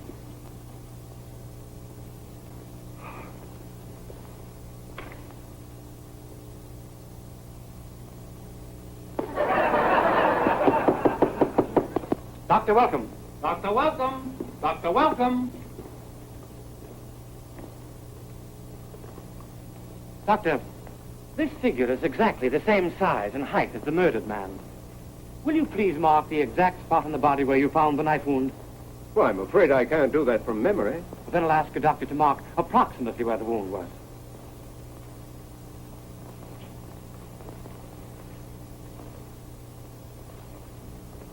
About here. That will do very nicely. I'll now ask you to mark for the jury, of course as nearly as you can, the position of the heart. I mean as in relation to the opening of the wound.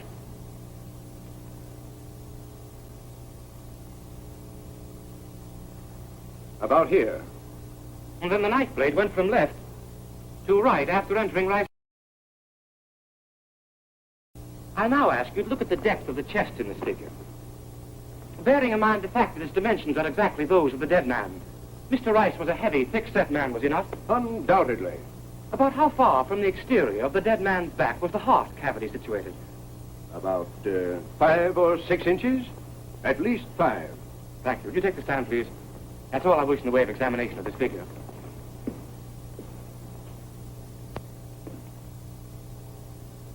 I hand you the knife with which the murder was committed. The knife marked alone by the fingerprints of the defendant's right hand. How long is the blade of that knife? About 3 inches. You're sure of that? Why, it's perfectly evident. How is it possible, Doctor, to inflict a wound 5 inches deep with a knife having only a 3-inch blade? Or isn't it possible? Oh, quite possible. Shall I explain? Please. A heavy blow, a blow of great force, compresses the flesh about the entrance to the wound. But it would require a blow of great force. Of great force, undoubtedly. Doctor, would it be possible for a woman to inflict that sort of wound? Yes, it would be possible.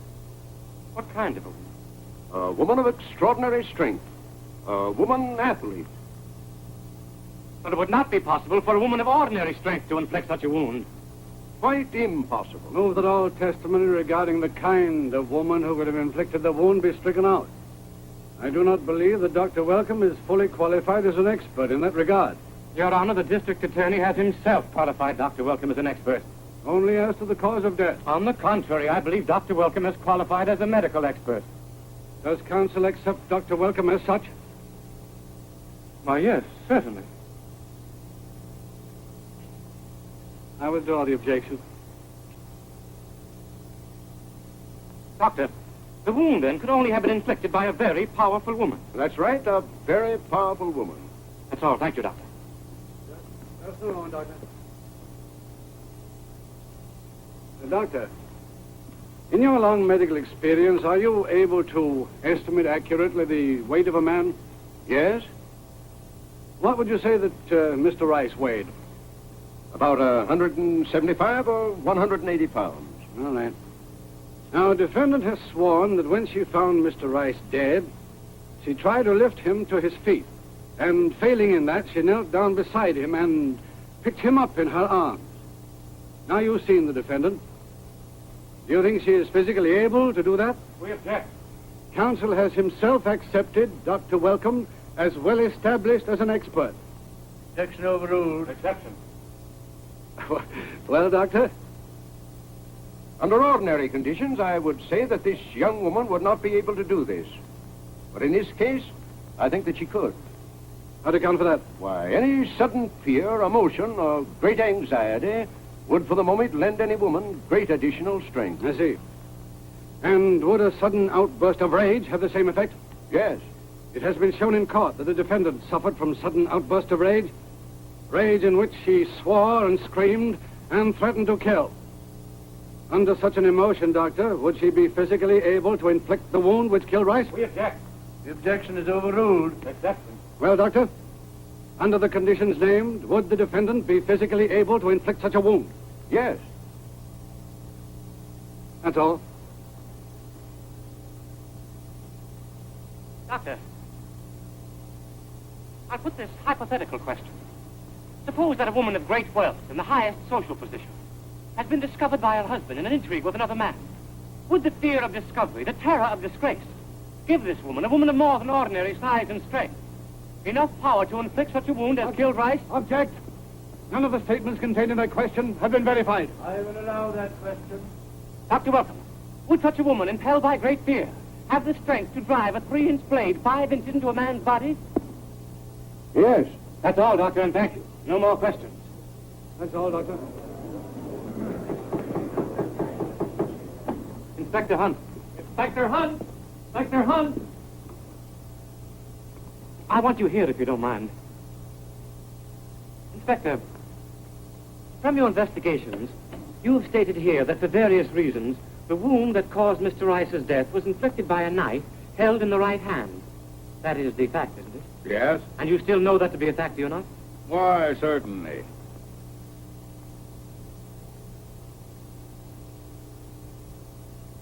I point out to you the direction the wound took. From left to right. It had to go from left to right to penetrate the heart. That's so, isn't it? Well, if Dr. Welcome says it's so, yes. I now ask you to hold this knife in your right hand and stab this dummy in such a manner. The knife blade going from left to right.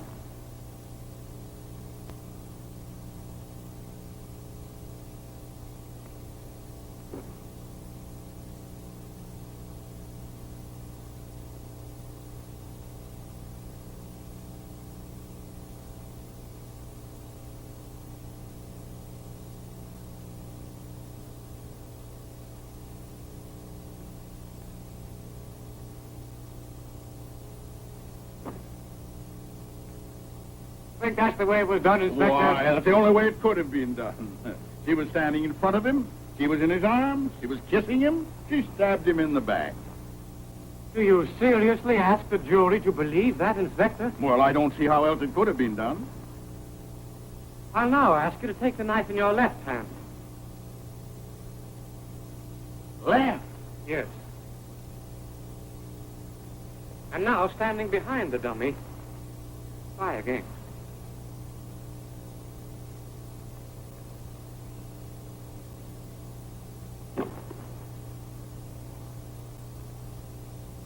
Left-handed. Oh, by golly, left-handed. That's it, Inspector, and thank you. That's all, Inspector.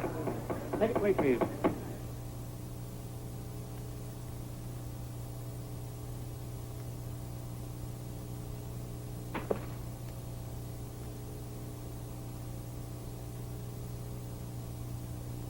And now, Mrs. Rice.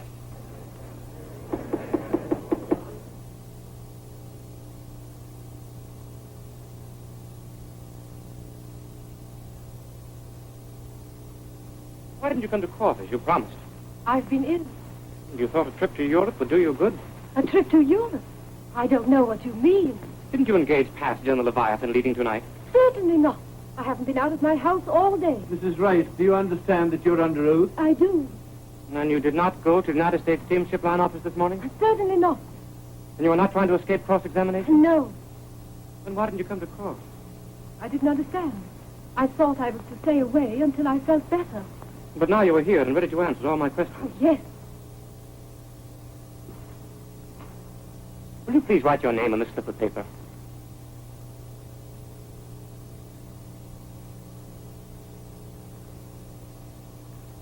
No, Mr. Dugan. I am not left-handed.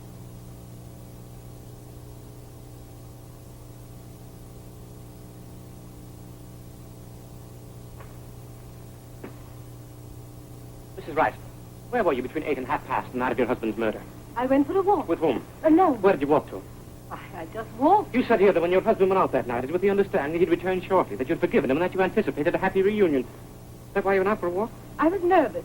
I thought a walk would do me good. Did you telephone to anyone while you were out? Certainly not.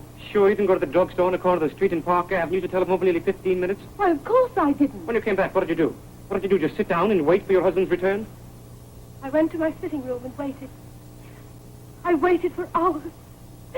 For hours. On the night your husband was murdered, didn't he accuse you of having a lover?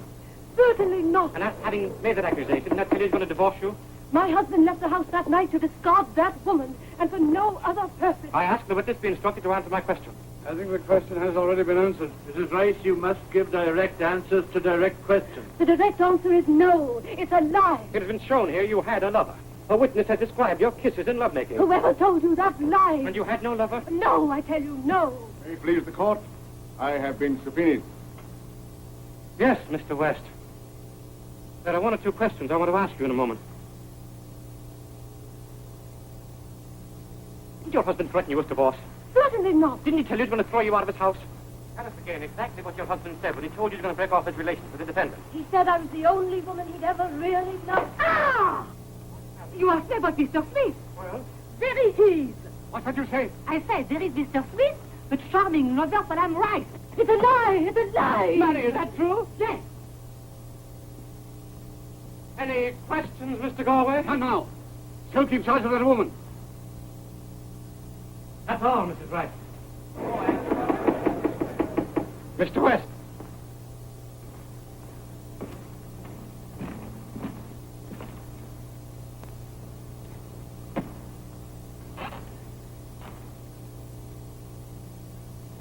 West, you asked the police inspector if he knew that you occupied the apartment next to that in which the defendant lived. Now, as a matter of fact, do you occupy that apartment? Certainly. And where were you on the night of the murder? At home. All night? All night, yes. I went to bed about 10:30 and slept very soundly during the night. My sister tells me you came to her the next morning and offered her your services. Why? As a neighbor, I had come to know your sister and the man I thought to be her husband rather well. I thought it a neighborly sort of thing to do. I was terribly sorry for your sister. I still am. How long have you known Mrs. Rice? I don't know Mrs. Rice at all. I never saw Mrs. Rice before she entered this courtroom. And that is the truth? Truth? Yes. Didn't she promise to marry you? Certainly not. Mrs. Rice had never even spoken to me. Didn't you hear Rice shouting in the defendant's room when he discovered your relations with his wife? I heard no sounds of any sort coming from that room. Will you swear you didn't hear Rice threaten to make a new will disinheriting the woman you loved? I said that I heard no sound of any sort coming from that room. Now, as a matter of fact, Mrs. Rice telephoned you that night about 8 o'clock. You rushed out to meet her. She told you her husband had discovered your liaison. You hurried back to your apartment. You heard Rice tell what you already knew to the defendant. You heard him say he was going to take away every penny of his $5 million from the woman you planned to marry. You heard later his cries of agony. Through your half-open door, you saw her run out of the house, and then you killed. For $5 million, you killed Rice. Answer that question. Object. I withdraw the question. I believe I should be allowed to answer that question, Judge. I think so, too. I did not kill Rice. I don't know Mrs. Rice, and I never saw that woman before in my life.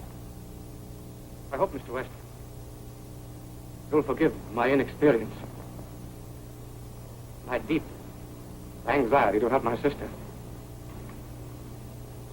There's only one other question. The element of time enters very largely into the case at this point. You say you went to bed at 10 o'clock that night. Yes. And you established that time. How? By my watch. May I see it, please?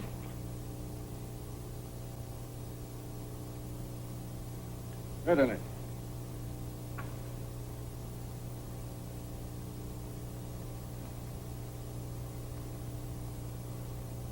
There's no picture in it. I see. Thanks.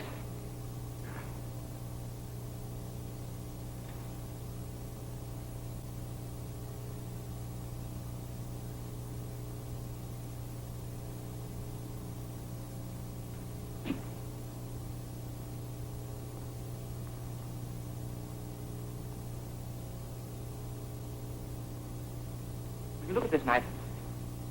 Ever seen it before? Never before it was produced here in the courtroom. Are you sure? Here, catch. I offer in evidence the left-handed lover of Gertrude Rice and the knife with which he committed the murder. That's our case. We submit our case and the evidence and ask for a verdict. We submit the case to the jury without argument. You are the sole judges of the facts in this case, of the guilt or innocence of this woman. You are not here to say who killed Edgar Rice. Your sole function is to determine the guilt or innocence of Mary Dugan. The jury will now retire and consider their verdict. Have you agreed upon a verdict? Yes, I have. I'll have no demonstration here. The court's officials have strict orders to arrest anyone creating a disturbance. Proceed. Prisoner, stand up. The jury will look upon the prisoner. The prisoner will look upon the jury. How say you, gentlemen? Guilty or not guilty? Not guilty. Mary.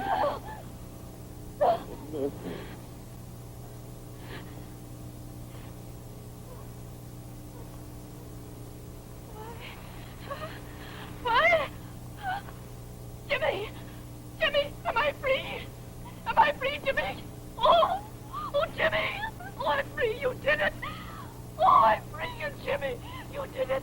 You did it! You did it! Oh, isn't it wonderful you did it, dear?